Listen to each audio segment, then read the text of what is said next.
During roll call, my professor said my name, looked up, and went completely white. You're here. In class. Right now. Yeah?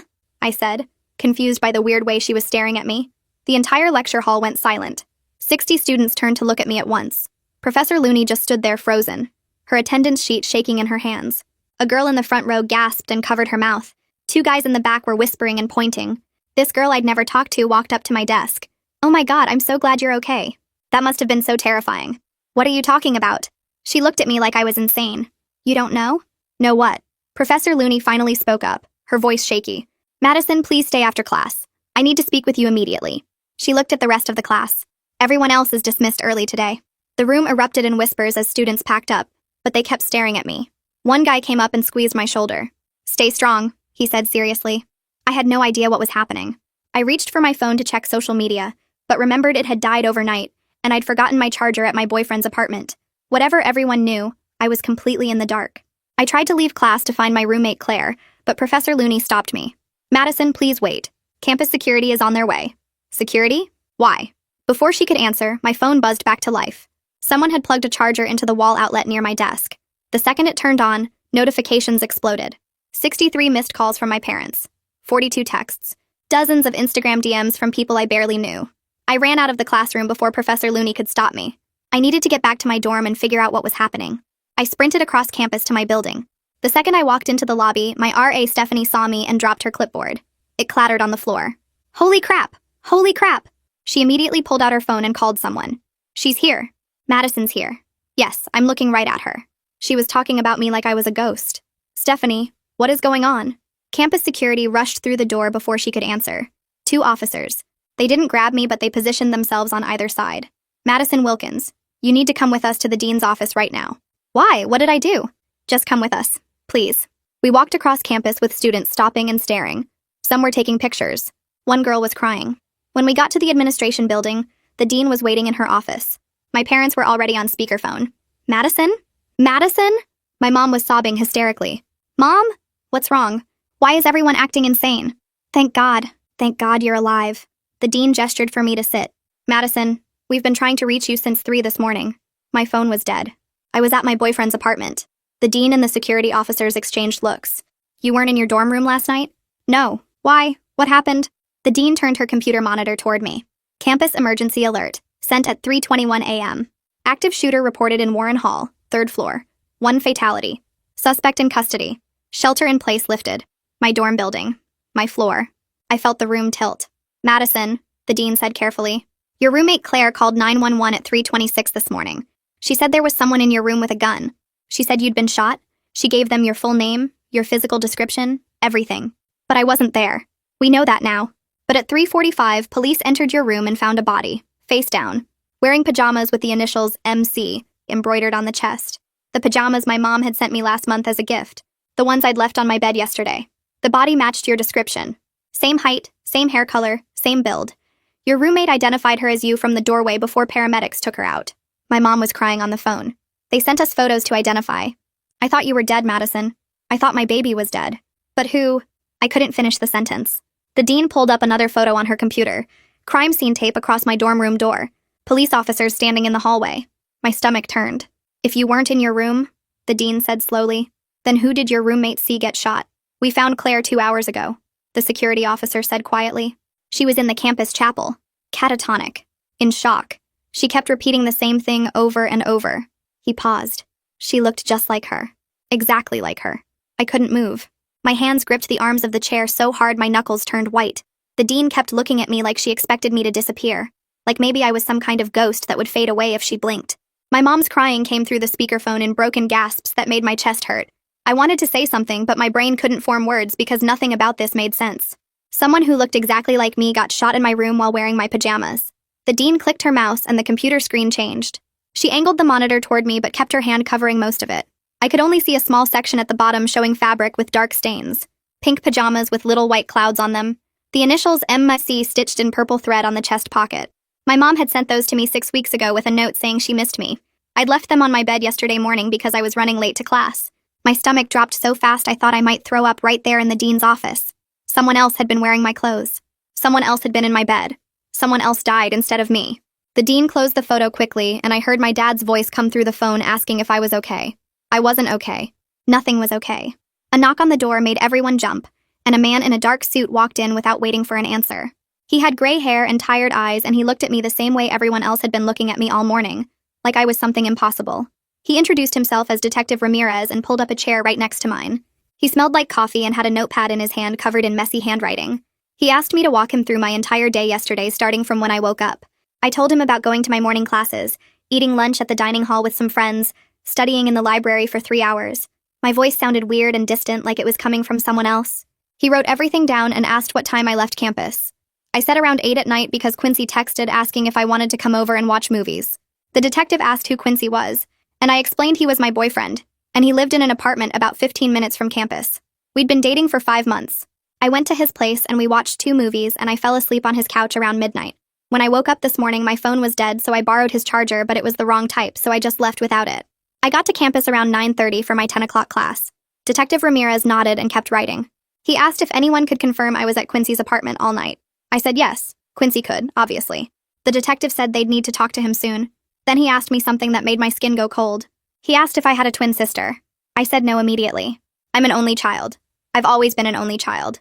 My parents said the same thing through the phone, their voices confused and kind of defensive. But my mom's voice had this weird shake to it that made me look at the phone sitting on the dean's desk. Something about the way she said it felt off, like she was trying too hard to sound certain. Detective Ramirez watched my face while I processed this, and I could tell he noticed my reaction. He asked if I was sure, and I said, "Of course I'm sure. I think I'd know if I had a twin." He nodded slowly and made another note. The detective pulled out his phone and turned it toward me. The screen showed a photo of a man I'd never seen before in my life. He looked maybe 30 or 35 with a thick beard and dark hair pulled back in a small ponytail. His eyes were intense in a way that made me uncomfortable, even though it was just a picture. Detective Ramirez asked if I knew this person. I shook my head and said I'd never seen him. The detective said his name was Zacharias Brock and asked again if I was absolutely sure I didn't know him. I said I was sure. I'd remember a face like that. There was something wrong about his eyes in the photo, something that made me want to look away.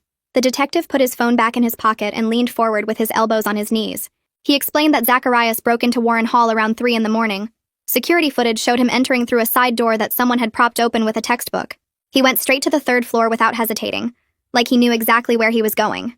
He walked directly to my room, number 312, and somehow got the door open within 30 seconds. The victim was in my bed. Zacharias shot her once in the chest, and Claire's screaming from the other bedroom brought campus security running. They caught him trying to leave through the same side door. He didn't run or fight. He just stood there. And when they asked him what he'd done, he said he killed Madison Wilkins. He said my full name. He said it like he'd been planning it, like he knew exactly who he came for. The detective paused and looked at me carefully. Zacharias confessed immediately and asked if Madison was really dead. He seemed happy about it. My hands started shaking and I pressed them between my knees to make it stop. This man came to my room specifically. He knew my name. He knew where I lived. He came there to kill me.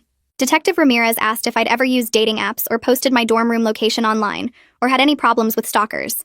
I shook my head to all of it. I'm careful about that stuff. I don't put personal information on social media. I don't check in at locations. I definitely don't post about where I live. The detective asked about my Instagram and if it was private. I said yes, it's been private since high school. He asked how many followers I had, and I said maybe 200. Mostly people I actually know.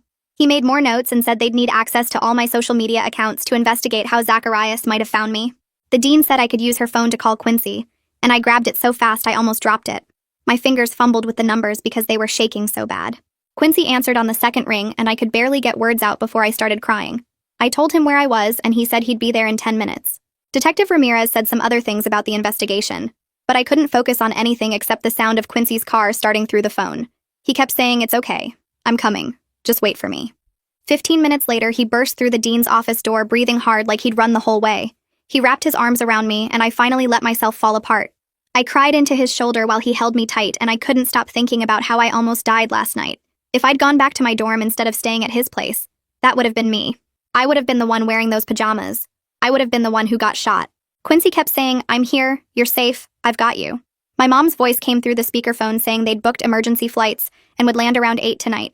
She kept asking if I was okay, and I couldn't answer because I wasn't okay, and wouldn't be okay for a very long time. My dad said they'd get a hotel near campus and stay as long as I needed them. But then my mom asked to talk to me privately, and her voice had that weird shake again, that sound that made my stomach twist. The dean led me to a small conference room down the hall with just a phone on the table. She closed the door and left me alone. I picked up the phone and my mom's voice came through so quiet I almost couldn't hear her. She asked me strange questions about the victim's appearance. She wanted to know about birthmarks or scars or any identifying features. I told her I hadn't seen the body and didn't want to see the body. She kept pushing, asking if anyone had described what the victim looked like beyond just saying she looked like me. I said no and asked why she cared so much about these details. My mom went quiet for a long time. I could hear her breathing on the other end of the line, fast and uneven like she was trying not to cry. Finally, she said there was something about my birth she never told me. Something they'd kept secret my whole life because they thought it was the right thing to do. But now everything was different, and I needed to know the truth. Her voice broke on the last word, and I felt my whole body go numb, waiting for whatever she was about to say. My mom's voice came out broken and shaky. She said I wasn't an only child. She said I had a twin sister. The words didn't make sense at first. I just sat there holding the phone while she cried and tried to explain. She said when we were born, there were 2 babies. 2 girls. Identical twins. But something went wrong after we came home from the hospital. My mom said she got really sick. Not physically sick, but mentally sick. She couldn't handle taking care of 2 newborns at once. She said Child Protective Services came when we were 3 days old and took one of the babies away. They took my sister. My mom kept crying and saying they were told the baby would be adopted by another family. They were told they'd never see her again. She said it was too painful to talk about, so they decided never to tell me. They thought it would be easier if I just never knew. I couldn't breathe. I had a sister. A twin sister. My entire life I thought I was an only child and nobody bothered to mention I had an identical twin somewhere out there. My mom begged me not to jump to conclusions. She said they'd explain everything when they got here tonight. She said to wait until they could tell me the full story in person. But my brain was already connecting the dots. Someone who looked exactly like me. Someone wearing my pajamas. Someone who died in my room. The impossible coincidence suddenly made horrible sense. I asked my mom what they named her. My mom's voice broke completely. She said they called her Mila. I walked back to the main office in a daze. Detective Ramirez was there talking to the dean. He looked up when I came in. I told him about the twin sister. My voice shook saying the words out loud. I explained my mom just told me I was born a twin, but one baby was taken by Child Protective Services when we were 3 days old. The detective and the dean looked at each other. Detective Ramirez wrote something in his notebook. He said they needed to get dental records and DNA samples to properly identify the victim. He said it would take a few days, but it might confirm what I was thinking. The dean asked if I was okay, and I laughed because that was the stupidest question anyone had ever asked me. I just found out I had a secret twin sister who might be the person who got shot in my room. No, I wasn't okay. Detective Ramirez asked for my parents' contact information. He asked if they had any adoption records or documentation about what happened. I gave him their phone number and email. He said if the victim really was my twin sister, they needed to understand how she ended up in my dorm room. They needed to know why Zacharias Brock was targeting someone who looked like me. He said the whole situation just got a lot more complicated. Campus security came to get me. 2 different officers this time. They said my original dorm was still a crime scene and would be for at least another week. They were moving me to a temporary room in a different building across campus. I followed them outside. Students were everywhere between classes. More people stared and pointed. Some took pictures with their phones. One girl ran up and hugged me before security pulled her away. The temporary room was in Kennedy Hall, 3rd floor. Single room with just 1 bed. The officers unlocked the door and handed me the key. They said to call if I needed anything. Quincy showed up 10 minutes later. Someone must have told him where they moved me. He wrapped his arms around me and I buried my face in his chest. We sat on the unfamiliar bed. The room smelled like cleaning products and old carpet. Quincy asked what my mom said on the phone. I told him about the twin sister. About Mila. He just held me tighter. We sat there for a long time not talking. There was nothing to say that made any of this make sense. My phone was finally charged all the way. I opened my messages. There were so many I had to scroll for minutes to see them all. People I barely knew from classes. People I'd met once at parties. Random acquaintances saying they were praying for me. Saying they couldn't believe I was gone. Saying I was too young and it wasn't fair. Reading messages about my own death felt like watching a movie about someone else's life. 3 different people asked about memorial funds. Someone wanted to know about funeral arrangements. A girl from my biology lab wrote a long paragraph about how I'd been so nice to her when she was struggling. I didn't even remember talking to her. The notifications kept coming. Instagram DMs, Facebook messages, Snapchat. Everyone thought I was dead. Everyone had already started grieving me. I showed Quincy some of the messages. He looked sick reading them. He said it was messed up that I had to see people talking about me like this. I agreed, but I couldn't stop scrolling. The dean called my temporary room phone around noon. She said Claire's parents had taken her home that morning. She said Claire was found in the campus chapel around dawn. She'd been sitting in a pew for hours, completely shut down, not responding when people talked to her. She was under psychiatric care now. The dean said I couldn't visit or contact Claire right now. Her doctor said she needed time to process what she saw. I wanted to talk to Claire so badly. She was the only person who actually saw what happened in my room. She was the only one who could tell me about those final moments. But the dean was firm. No contact until Claire's therapist said it was okay. I hung up feeling even more helpless. Quincy ordered food delivery because neither of us could handle going to the dining hall. We ate in silence. The food tasted like nothing. My parents' flight landed at 7:30. They texted saying they'd get a rental car and come straight to campus. I met them in the parking lot outside Kennedy Hall. My mom saw me and started crying again. She ran over and hugged me so hard I could barely breathe. She kept saying, "Thank God, thank God, thank God." My dad just stood there staring at me. Tears ran down his face. He looked like he'd aged 10 years since I last saw him. We couldn't stay on campus. None of us could handle being there. My dad had booked a hotel room about 2 miles away. We drove there in silence. The hotel was nice, clean, generic. We sat in their room, 2 queen beds and a small table. My mom and dad sat on one bed. I sat on the other. Quincy stayed in the car to give us privacy. Finally, my mom started talking. She told me the full story about my twin sister. My mom said the pregnancy was really hard. She was sick the whole time, throwing up constantly, in and out of the hospital. When we were born, she was exhausted. She said bringing home 2 newborns was overwhelming. She said she couldn't sleep, couldn't eat, couldn't think straight. She said she didn't know she was sick at the time, but looking back, she had really bad postpartum depression. One night when we were 3 days old, both babies were crying. My mom said she couldn't get either of us to stop. She tried everything.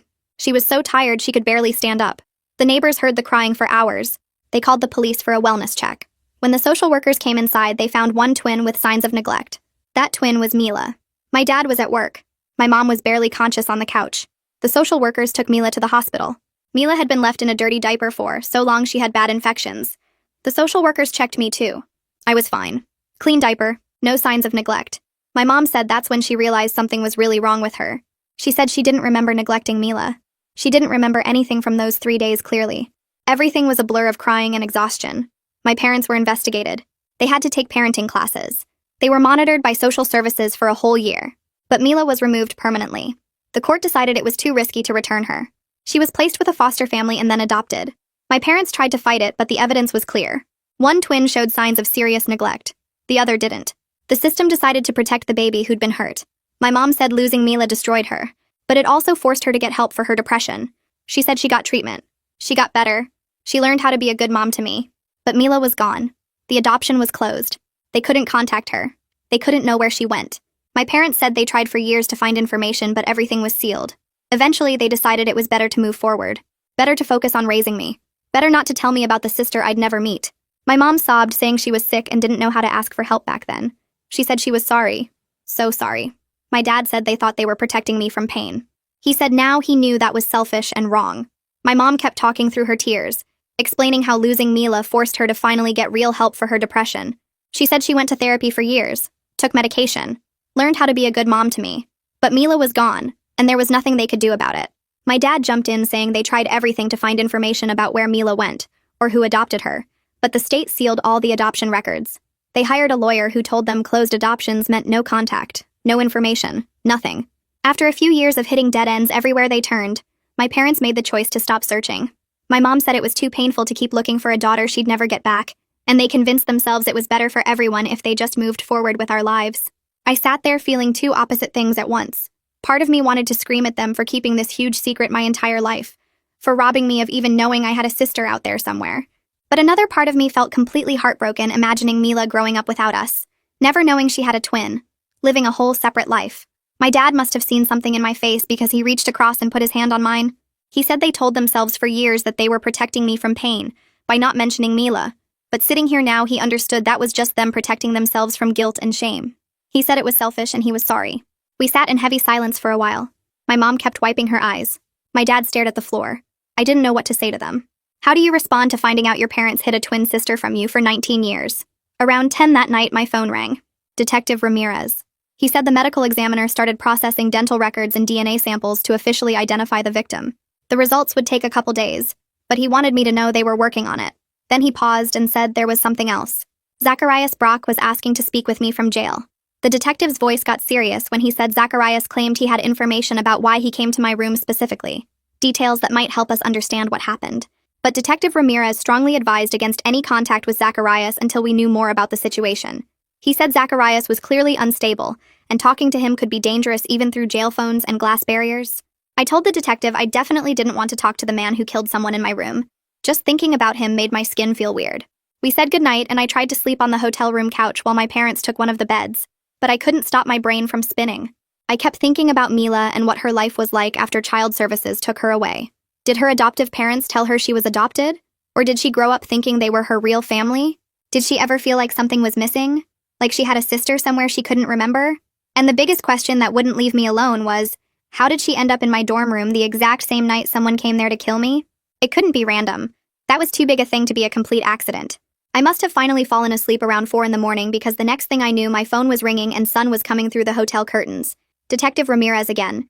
His voice sounded different this time, more careful. He said the preliminary DNA results came back already, and they confirmed what we suspected. The victim was my biological twin sister. He said they were working fast now to track down her adoption records and find out where she'd been living all these years, because this changed everything about the investigation. Knowing the victim was my identical twin who nobody knew existed made the whole case way more complicated. Within a few hours, Detective Ramirez called back with more information. They'd located Mila's adoptive family, a couple named Frank and Susan Whitmore who lived about 3 hours away in a smaller town. The detective said he'd spoken to them and they were completely shocked and devastated.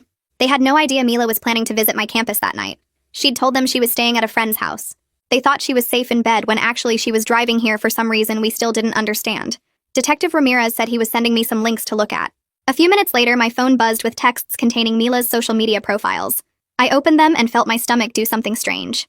There on my phone screen was my exact face but on a completely different person. Mila had posted tons of photos. Pictures of her painting and drawing. Photos with friends I'd never met. Selfies wearing clothes I would never choose. Styles that weren't mine at all. But when I looked at her smile, it was like seeing myself in a mirror. We had the same eyes, same nose, same everything. The only differences were her hair was a bit longer and she wore different makeup. I scrolled back through months of posts, seeing my face living a life I knew nothing about. She posted about art shows and music concerts. She shared memes about being an introvert. She had photos with the Whitmores who looked like nice, normal people. It was so weird seeing this whole existence that was connected to me but completely separate. Then I found a post from 2 weeks ago that made me stop breathing for a second. Mila had shared a screenshot of DNA ancestry test results. The post said she'd always felt different from her family, and finally decided to take one of those DNA tests you can order online. The results showed she had a close relative match, a twin sister. She'd posted my full name, Madison Wilkins, along with my university. Her caption said she was working up the courage to reach out and meet me, that she couldn't believe she had a twin out there she never knew about. The post had dozens of comments from her friends saying how crazy and exciting this was, telling her she should definitely contact me. My hands shook holding my phone. Mila knew about me. She'd known for 2 whole weeks. Detective Ramirez called again and I told him about the post. He said that explained a lot. Mila must have found my dorm information online after seeing that DNA match. The university directory listed student housing assignments. My social media had location tags from campus. It wouldn't have been hard for her to figure out exactly where I lived. The detective's voice got quiet when he said Mila probably came to campus that night, planning to surprise me or finally introduce herself after weeks of knowing I existed but being too nervous to make contact. He said based on the timeline, she likely arrived at my dorm around 3 in the morning. Maybe she'd been too excited to sleep. Maybe she thought showing up late would be more private. We'd probably never know exactly what she was thinking. Then Detective Ramirez explained what he believed happened, and I felt sick listening. Mila got to my room somehow. Probably picked the lock based on tools they found in her backpack. She was wearing my pajamas that I'd left on my bed, maybe trying them on because they were her twin sister's clothes. She was there in my dark room when Zacharias Brock broke in looking for me. He saw someone my height with my hair wearing pajamas with my initials. In the dark, he thought it was me. He shot her. She died in my place because she looked exactly like me and was wearing my clothes and happened to be in my room the exact moment a man came there to kill me.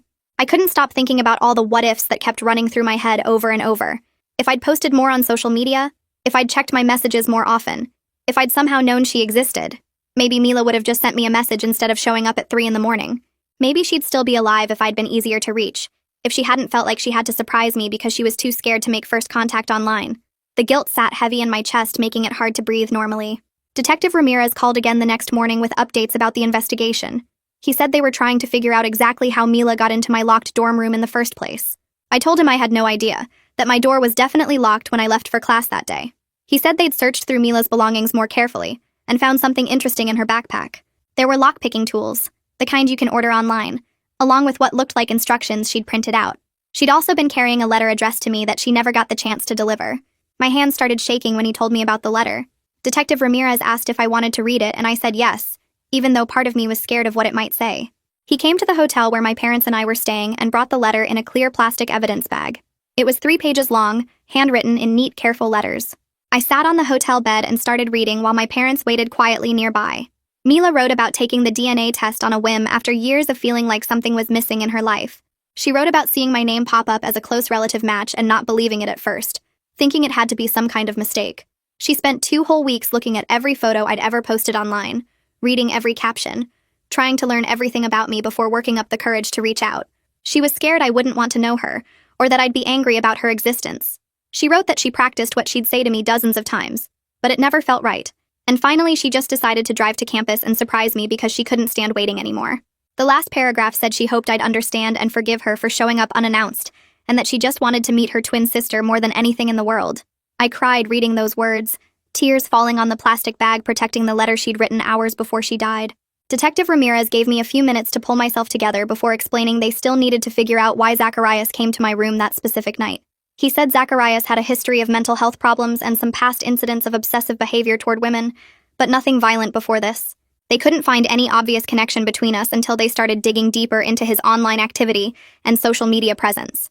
What they discovered made my skin crawl in a way I'd never felt before. Zacharias had been following me on social media for at least 6 months using multiple fake accounts with different names and profile pictures. He'd liked and saved hundreds of my photos, screenshotted my stories, and apparently spent hours every day looking at my posts and building up this whole fantasy in his head. The detective showed me printouts of messages Zacharias had sent to himself pretending to be me, having entire conversations with himself where he imagined we were in a relationship. It was completely insane seeing this stranger's twisted version of my life that existed only in his mind. Detective Ramirez explained this was something called extreme parasocial obsession, where someone convinces themselves they have a real relationship with a person they've never actually met. Zacharias had followed my posts so closely that he knew my class schedule, where I liked to eat on campus, and obviously which dorm building I lived in. When I started posting photos with Quincy a few months ago, Zacharias's fake account messages to himself turned angry and violent. He wrote about how I'd betrayed him and needed to be punished for choosing someone else. He'd been planning the attack for weeks, studying Warren Hall's security, figuring out how to get to the 3rd floor, waiting for what he thought was the right moment to act. The detective said Zacharias was sitting in jail completely devastated now, but not because he felt guilty about killing someone. He was upset because his obsession was with me specifically, and he'd killed the wrong person by mistake.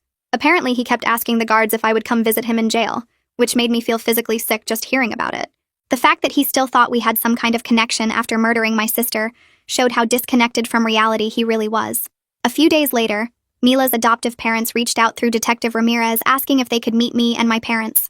We agreed to gather at the hotel in a conference room the hotel manager let us use. Frank and Susan Whitmore arrived right on time looking tired and sad, their eyes red from crying. My parents and I stood up when they walked in, and for a long moment nobody knew what to say or do. Susan started crying the second she saw me, probably because I looked exactly like the daughter she'd just lost. We all sat around a table in uncomfortable silence until Susan pulled out her phone and asked if she could show me some photos of Mila growing up. I said yes, and she swiped through hundreds of pictures starting from when Mila was a tiny baby. Every photo felt strange because I was looking at my own face at every age, but in someone else's life completely. There was toddler Mila learning to walk, child Mila on her first day of school, teenage Mila at what looked like an art show. Frank spoke up saying Mila was artistic and kind, that she loved painting and drawing more than anything. He said she always felt a little different from them, even though they loved her with everything they had, and when that DNA test came back showing she had a twin sister, she was absolutely thrilled. Susan showed me Mila's high school graduation photo, and I stared at it for a long time because it could have been my own graduation photo if I'd worn different clothes and done my hair differently. My mom finally spoke up through tears, her voice shaky and quiet.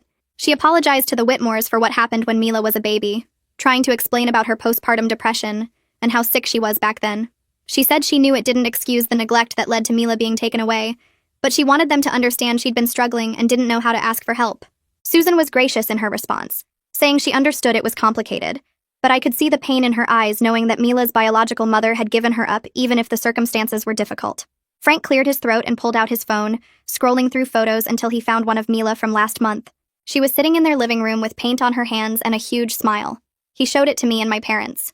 Susan wiped her eyes and started talking about how Mila was always impulsive, always jumping into things without thinking them through completely. She said when Mila found out about me from that DNA test, she became obsessed with the idea of meeting me.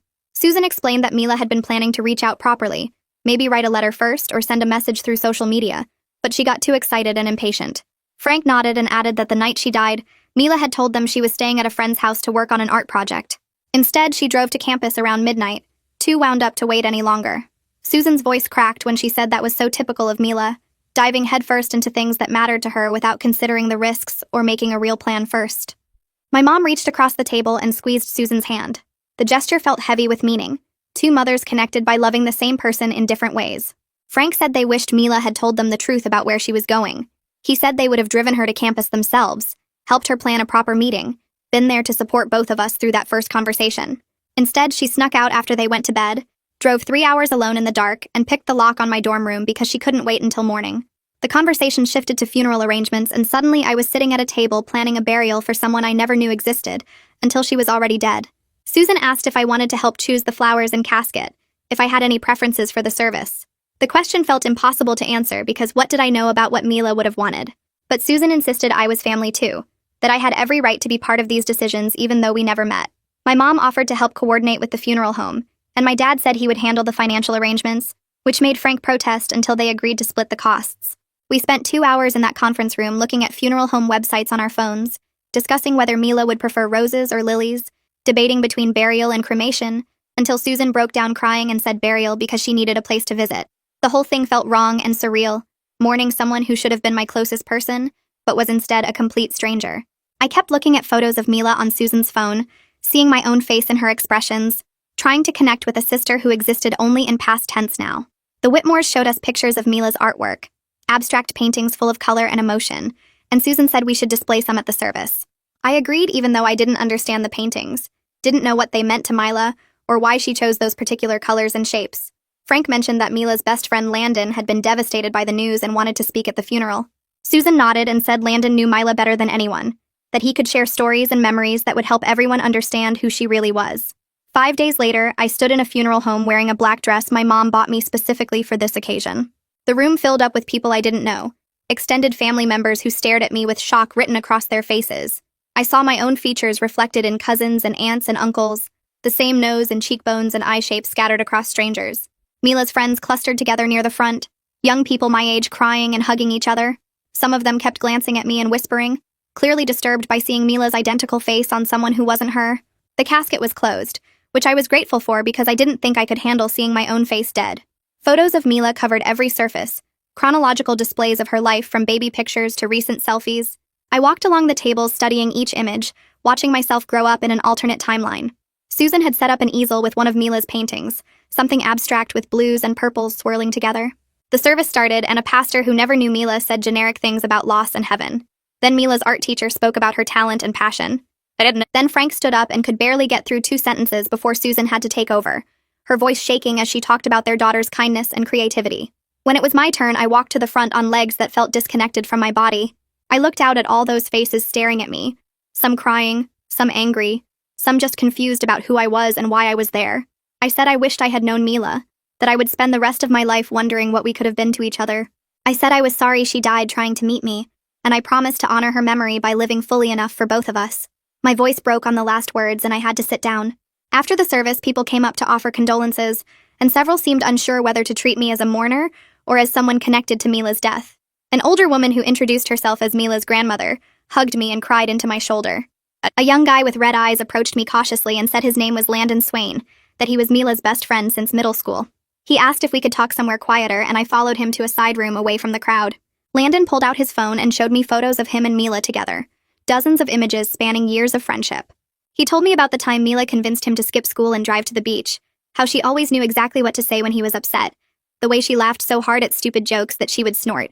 He said after Mila got her DNA results back, she talked about me constantly, showing him my social media profiles and analyzing every photo trying to figure out what kind of person I was. Landon explained that Mila felt like she'd been missing something her whole life, and finding out about me filled in that blank space. He said she spent weeks researching everything about me, learning my class schedule from posts I'd made, figuring out which dorm building I lived in, studying my face like she was trying to memorize a map.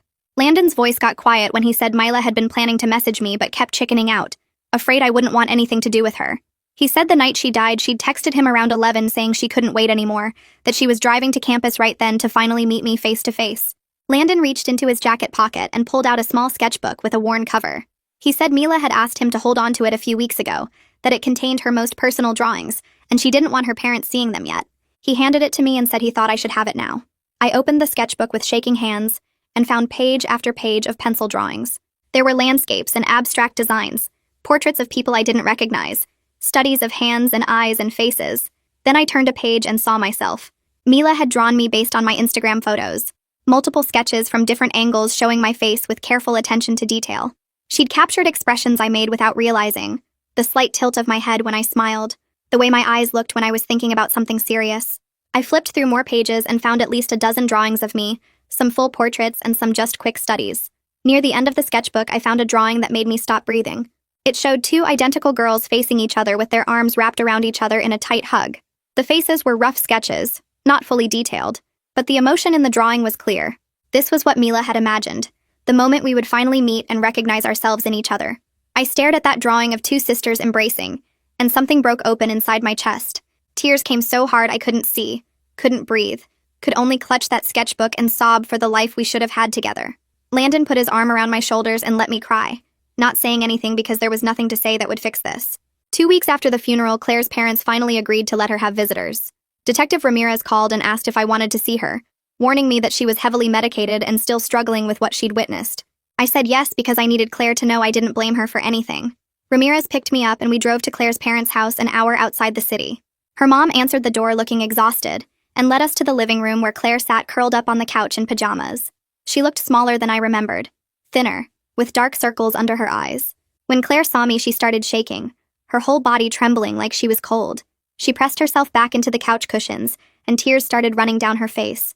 She kept saying the same thing over and over, that I wasn't supposed to be here, that I was supposed to be dead, that she watched me die. Her mom tried to calm her down, but Claire just kept staring at me with wild eyes.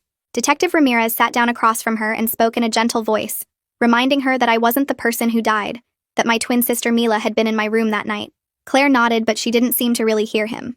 She pulled her knees up to her chest and wrapped her arms around them, rocking slightly back and forth. After a few minutes, Claire's breathing slowed down, and she started talking in this flat, emotionless voice that was somehow worse than the crying. She described hearing a noise around 3 a.m, something that woke her up from sleep. She said she opened her bedroom door just a crack to peek out, and saw someone standing in my room wearing those pajamas with the initials on the chest. Claire said she thought it was me, that everything about the person looked exactly like me from behind. Then she heard the door to my room open and saw a man walk in with something in his hand. Claire said she knew it was a gun even in the dark, that she froze in her doorway unable to move or scream. She watched the man raise the gun and fire once, watched the person in my pajamas fall forward onto the bed, heard the sound that she said still wakes her up every night. Claire said she finally screamed then, and the man ran out of my room, pushed past her and took off down the hallway. She ran to my room and saw the body face down on my bed, saw blood spreading across the back of those pajamas, and she was absolutely certain it was me.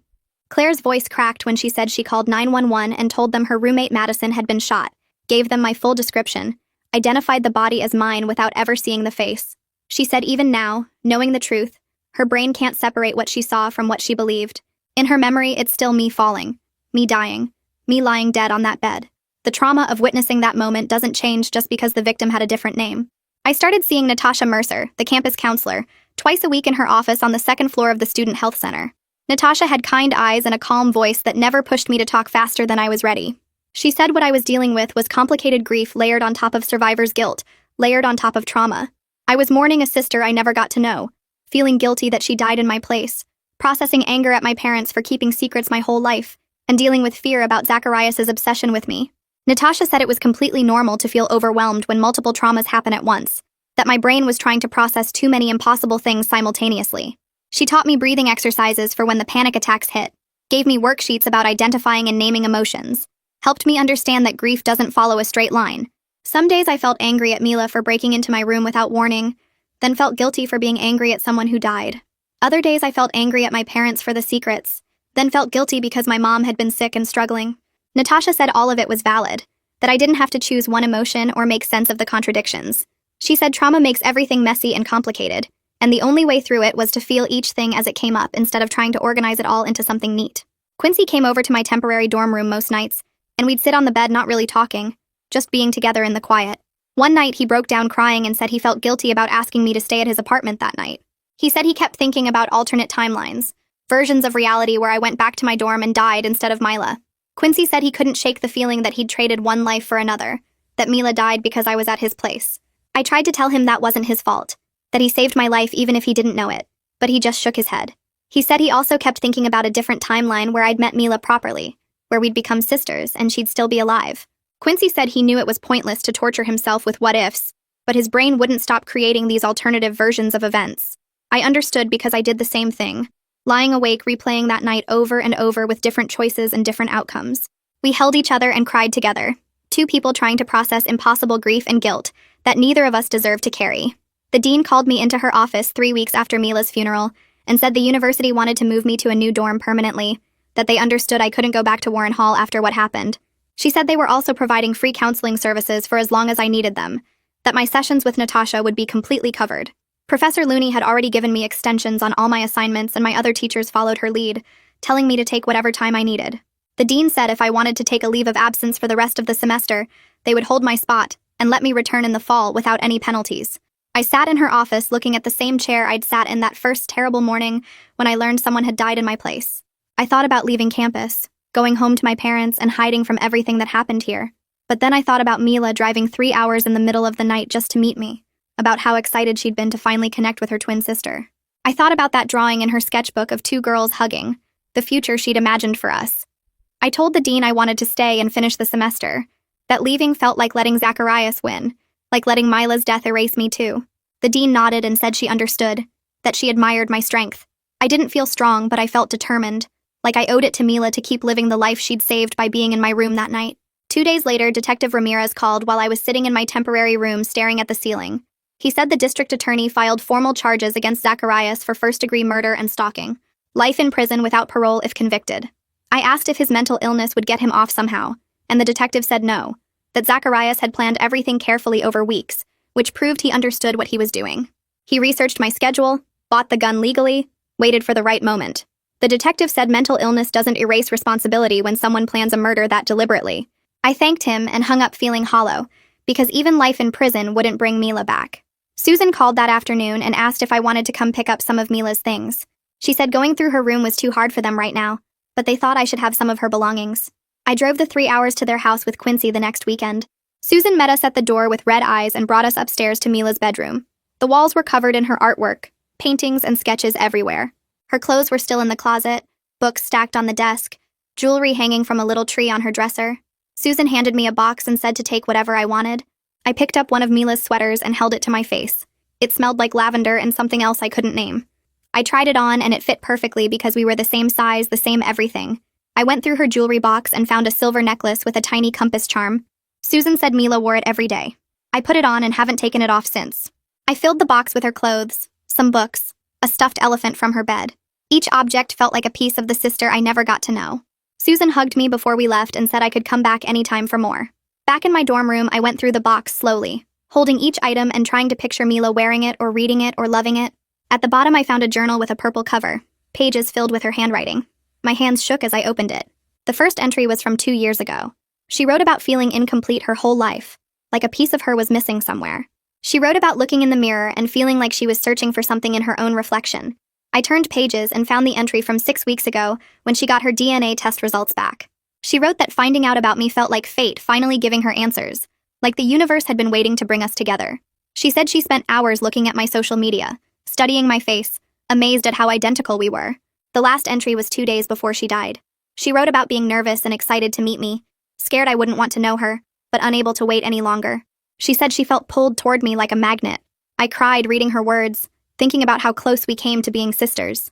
My relationship with my parents got worse over the next few weeks. Every time I looked at them, I felt angry about the secret they kept.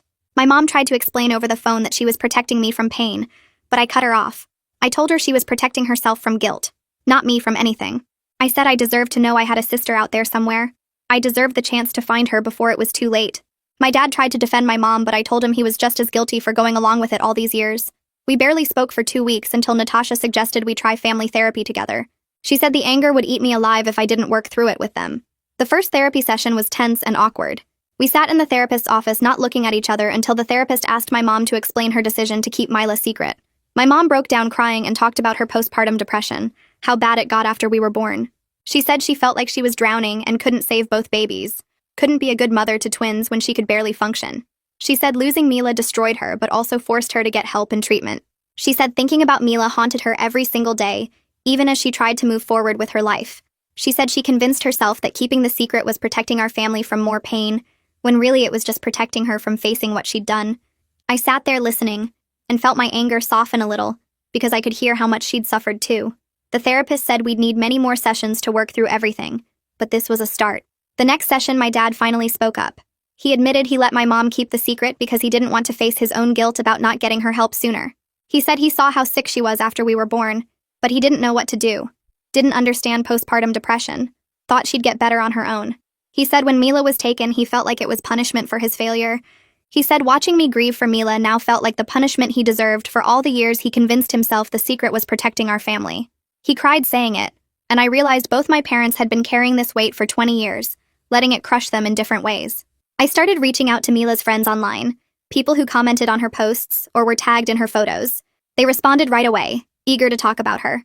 They shared memories and more photos with me. One friend said I had Mila's smile exactly, the way it was bigger on one side.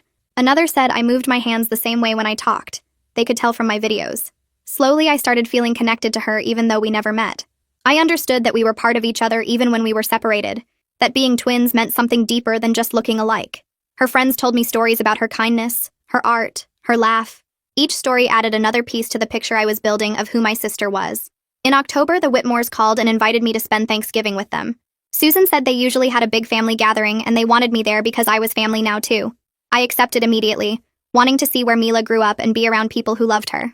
When Thanksgiving came, I drove to their house and met aunts and uncles and cousins who all stared at me like they were seeing a ghost. Susan took me up to Mila's room again, still decorated exactly how she left it. She said I was welcome anytime, that I should think of their house as a second home. Frank said having me there helped them feel closer to Mila somehow. I spent the weekend looking at photo albums and hearing stories about her childhood. It hurt, but it also felt right. Like I was finally getting to know the sister I should have grown up with. Detective Ramirez called in early December with news about the trial. The date was set for 6 months out, sometime in May. He said I'd have to testify about Zacharias' stalking behavior and social media obsession with me. My testimony would help prove he planned the murder ahead of time, which would make sure he got the maximum sentence. The detective said it wouldn't be easy, but it was important for getting justice for Mila. I agreed even though the thought of seeing Zacharias in person made me sick. I wanted him to pay for what he did. Wanted him locked away forever so he couldn't hurt anyone else the way he hurt my sister. I met with my academic advisor and told her I wanted to change my major to social work. She asked why, and I explained that this whole experience showed me how many systems failed everyone involved. My mom needed better support after we were born, better resources for postpartum depression. Mila deserved to know about her origins sooner, deserved the chance to find me before it was too late. Zacharias' mental illness should have been caught and treated before he became dangerous to others. I said I wanted to work in a field where I could help families in crisis get the support they needed before things fell apart. The advisor approved the change and helped me plan out my new course schedule. It felt good to turn this tragedy into something useful, to make Mila's death mean something more than just senseless violence. That night, Quincy stayed over in my temporary dorm room, and I woke up screaming at 2 a.m. from a nightmare where I was the one getting shot instead of Mila. He held me while I cried and didn't ask me to explain or tell me it was just a dream. He just let me shake until I could breathe again. Over the next few weeks, this became our routine. Him sleeping on my floor most nights because I couldn't handle being alone in the dark. He never complained about his back hurting from the terrible dorm carpet or about losing sleep before his early classes. One night I told him I felt broken and might never be normal again, and he said he didn't need me to be normal. He just needed me to be here. That's when I understood that having him at his apartment that night didn't just save my life physically. It gave me someone who could help me survive the after part too. I met with the dean in early January to talk about campus security improvements. She listened while I explained how easy it had been for Zacharias to get into my building, how the locks were old and simple to pick, how there were no cameras in the stairwells. I told her about researching other universities that had better stalking prevention programs and mental health resources for students showing warning signs. The dean took notes and said she'd been thinking about similar changes since the shooting. 2 months later, the university announced new security measures for all residence halls, including better locks, more cameras, and mandatory safety training for RAs. They created something called the Mila Whitmore Safety Initiative that would fund ongoing improvements and education programs. Seeing Mila's name on the official announcement made me cry in my dorm room, but it was the good kind of crying because her death was going to help protect other students from going through what we all went through. My parents invited the Whitmores to dinner at a restaurant near campus in February. I sat between both sets of parents feeling weird about the whole situation, like I was the only thing connecting these two families who loved the same person in completely different ways. My mom and Susan cried together talking about Mila as a baby, with my mom apologizing over and over for what happened, and Susan saying she understood it was complicated. Frank and my dad talked about Mila's artwork and how talented she was, and my dad admitted he'd missed out on knowing his other daughter because of choices he and my mom made. By the end of dinner, they were planning a memorial scholarship fund for art students at the local community college where Mila had taken classes. Both families would contribute money every year, and the scholarship would be given to a student who showed Mila's kind of creativity and passion. The Whitmores said it would help them feel like Mila's artistic spirit was living on through other students, and my parents said it was the least they could do to honor the daughter they never got to raise. I started visiting Mila's grave every Sunday afternoon. The cemetery was 20 minutes from campus, and I'd drive there after lunch, park near her section, and walk to the headstone that had her name and dates carved into gray marble. The Whitmores had chosen a spot under a big tree where the light came through the leaves in patches. I'd sit on the grass next to her grave and talk out loud about my week, my classes, the things I was learning about social work and trauma. I told her I was sorry we never got to meet properly, that I wished she'd messaged me on social media instead of breaking into my room that night. I brought flowers every week, usually sunflowers because I'd learned from her Instagram that those were her favorite. Sometimes I brought art supplies too, like the fancy colored pencils she'd posted about wanting, and I'd leave them on her grave as gifts to the sister I should have grown up knowing. Other people visiting their own family members would stare at me talking to a headstone, but I didn't care because it felt like the only way I could have a relationship with Mila now. Claire came back to campus in March after 3 months of intensive therapy at a treatment center. She'd moved into a different dorm building on the other side of campus, somewhere without any memories of that night. She texted me asking if we could meet for coffee, and I said yes, even though I was nervous about seeing her again. We met at the student center, and she looked smaller somehow, like the trauma had taken up space inside her.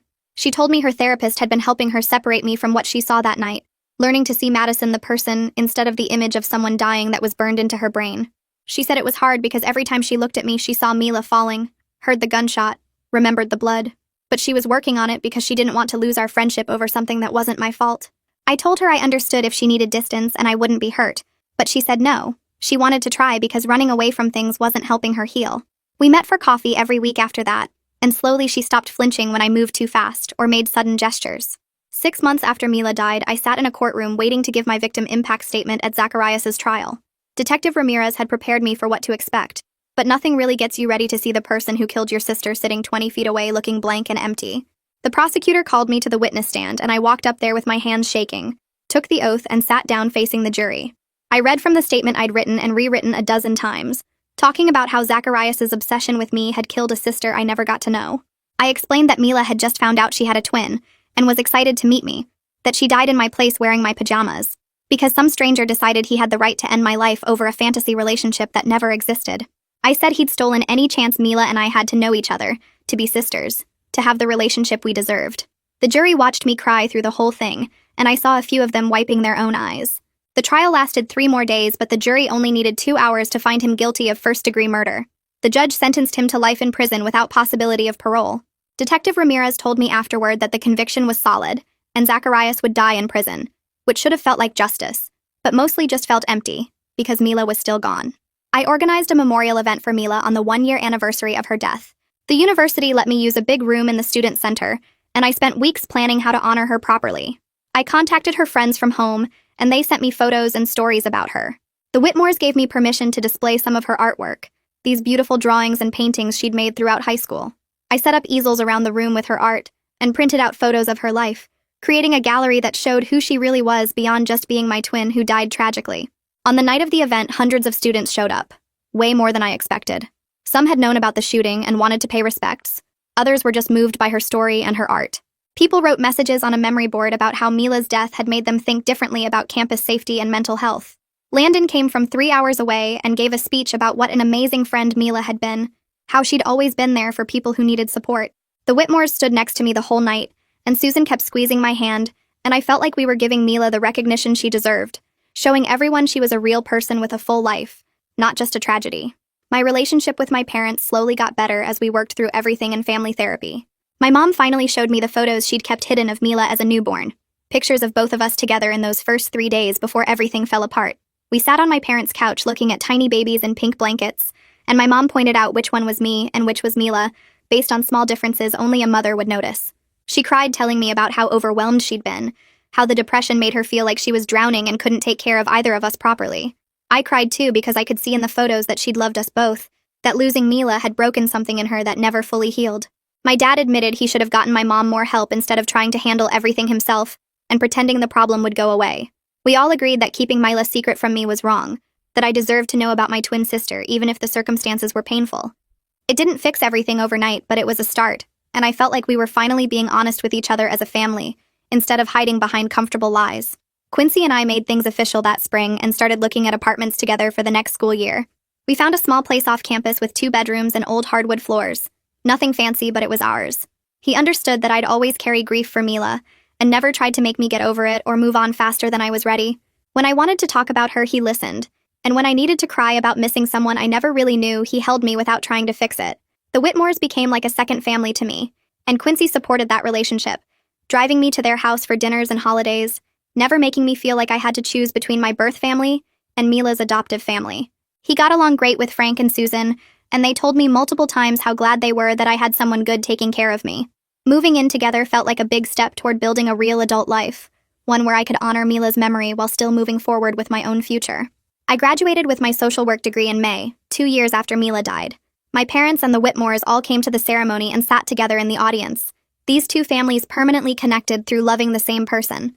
I walked across the stage to get my diploma thinking about how different my life had turned out from what I'd imagined, how one night had changed everything and led me to this career path I never would have was chosen otherwise. A month later, I started my first job at a family services organization, helping families in crisis access mental health resources and support. Every client I worked with felt like honoring Mila's memory, like making sure other families didn't get torn apart by circumstances they couldn't control the way ours had been. When I helped a struggling mother get connected with postpartum depression treatment, I thought about my mom and how different things might have been if she'd gotten that kind of support. When I worked with adoptive families, I thought about the Whitmores and how much love they'd given Mila. The work was hard and emotionally draining, but it felt right. Like I was turning tragedy into something useful, making Mila's death count for something more than just senseless violence that destroyed our chance to be sisters. The Whitmores started inviting me to every family dinner, every holiday, every birthday celebration. Susan called me one evening in November asking if I wanted to help decorate for Thanksgiving, and when I arrived, she had Mila's favorite recipes laid out on the counter. We cooked together, and she told me that having me there helped her feel like Mila was still part of their family somehow, like we were keeping her alive through our connection. I felt the same way. Like by knowing them, I got to know pieces of my sister I'd never have otherwise. Christmas that year, I split the day between my parents in the morning and the Whitmores in the evening, and it felt right having both families, honoring both parts of who I was. Frank hung a stocking with my name next to where Mila's used to hang, and I cried seeing it because it meant I belonged there too. I kept Mila's sketchbook in my apartment and looked through it whenever I felt lost or overwhelmed by life. The drawing she'd made of us together, 2 identical girls with their arms around each other smiling, sat on my desk where I saw it every morning. She'd imagined a future we never got to have, but I carry her with me in everything I do now. When I help families at work, when I spend holidays with the Whitmores, when I make choices about my life, I think about living for both of us. She saved my life by being in my room that night even though she didn't know it, and I promise her memory every day that I'll make it count, that I'll live fully enough for 2 people who should have grown up together.